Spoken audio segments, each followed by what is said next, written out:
Bismillahirrahmanirrahim. Assalamualaikum warahmatullahi wabarakatuh. Alhamdulillah kita semuanya bisa berjumpa lagi dalam kesempatan kali ini. Semoga kita semuanya selalu diberikan kesehatan oleh Allah Subhanahu wa taala, dijauhkan dari segala marah bahaya apapun, dan semoga kehidupan kita semuanya selalu diberikan keberkahan oleh Allah Subhanahu wa taala. Amin ya Allah ya rabbal alamin. Alangkah baiknya untuk menambah pertemuan kita pada hari ini, kita awali juga dengan membacakan salawat kepada Rasulullah Shallallahu Alaihi Wasallam. Semoga kita semuanya mendapatkan syafaatul uzma di yaumil qiyamah nanti. Amin ya Allah ya rabbal alamin. Allahumma sholli ala sayyidina Muhammad. Allahumma sholli ala sayyidina Muhammad. Allahumma sholli ala sayyidina Muhammad. Teman-teman, kita diwajibkan oleh Allah Subhanahu wa taala untuk melaksanakan sholat. Kadang ada orang yang bertanya, kenapa sih kita harus melakukan sholat? Kenapa sih sholat itu harus dilakukan? Ada orang yang kadang-kadang bertanya seperti itu. Teman-teman tahu apa jawabannya? Jawabannya adalah yang pertama, kenapa kita wajib sholat? Karena sholat adalah kewajiban. Dan kewajiban itu harus dikerjakan, tidak boleh ditinggalkan. Wajib itu di mana-mana kita mengerjakannya mendapat pahala, tapi di mana-mana kita meninggalkannya akan mendapat siksa, azab Allah. Itu yang pertama. Dan sholat itu akan memberikan kita ketenangan, menjauhkan kita dari perbuatan keji dan mungkar jika sholatnya benar, jika sholatnya itu khusyuk sesuai dengan aturan, memakai ilmunya sholatnya. Ada lagi pertanyaannya, kok banyak tuh orang yang sholat tapi hidupnya itu masih berantakan, masih suka melakukan kemaksiatan kepada Allah, terus hidupnya juga masih miskin lah, gak kaya.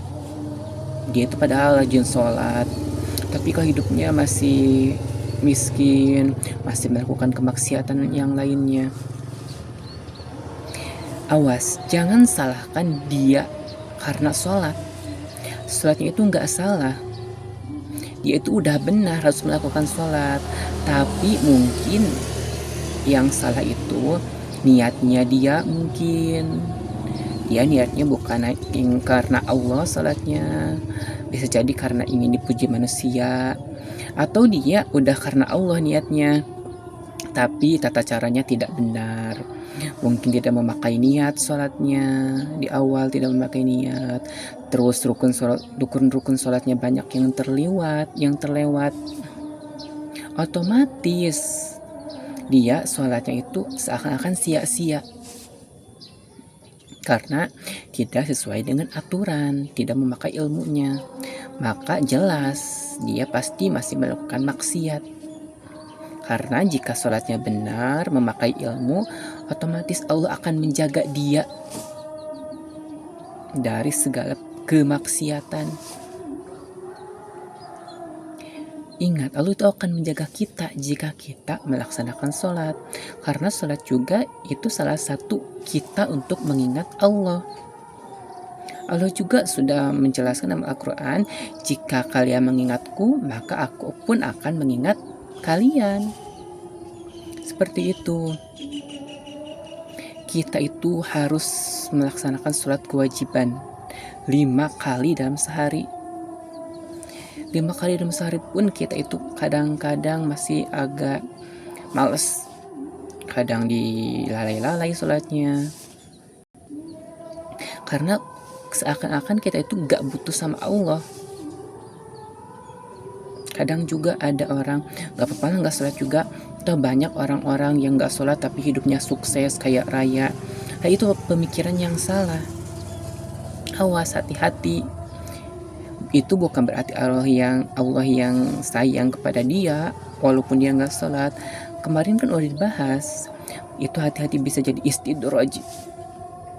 Dia itu diberikan kebahagiaan tapi dia tidak melakukan sholat. Itu namanya jebakan dari Allah Subhanahu wa Ta'ala. Hati-hati, jangan sampai seperti itu. Teman-teman, sholat itu juga untuk mengecas diri kita, mencharger diri kita, karena diri kita pun harus dicas, iman kita itu harus dicas.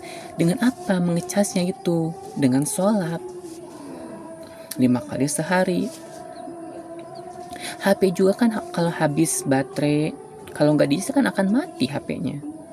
Begitu juga diri kita manusia, jika kita tidak dicas dengan sholat, maka iman kita itu akan mati, tidak akan hidup, sehingga kita akan lupa terhadap Allah Subhanahu wa Ta'ala. Jadi hati-hati ya teman-teman. Dan sholat juga kan kita udah tahu juga bahwa sholat itu adalah tiangnya agama. As-sholatu imaduddin. Sholat itu adalah tiangnya agama.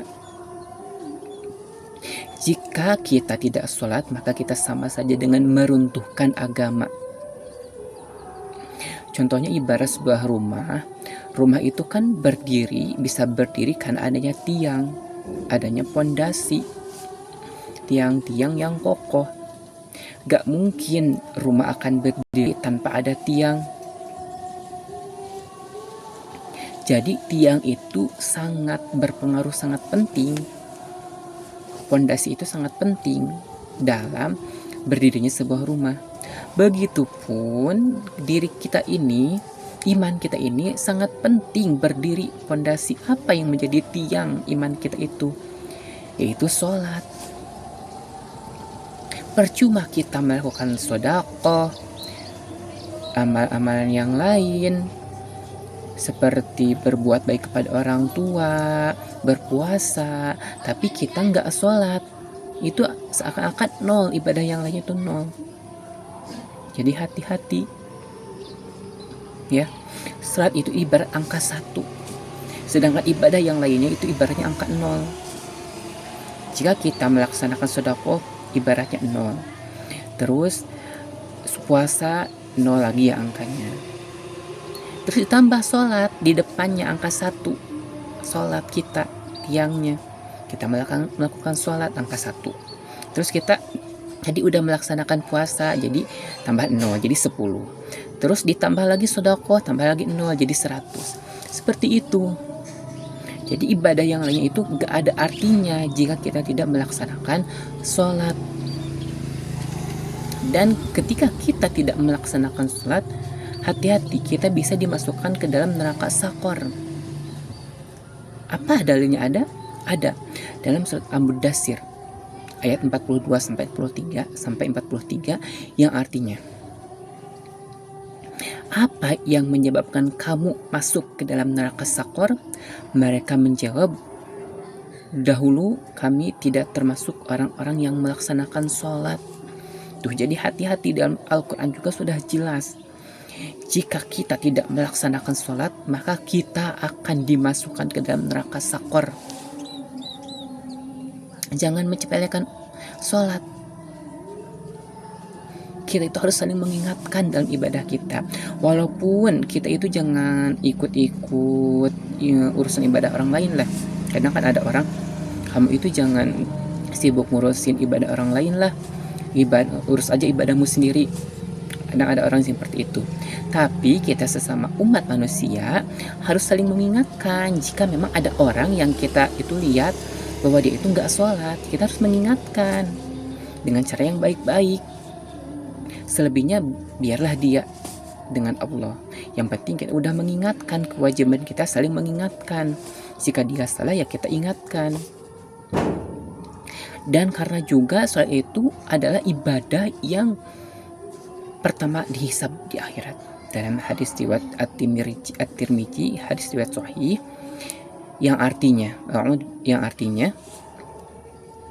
sesungguhnya amalan pertama yang dihisab dari seorang hamba di hari kiamat adalah sholat. Jadi amal yang paling pertama dihisab di hari kiamat yaitu sholat.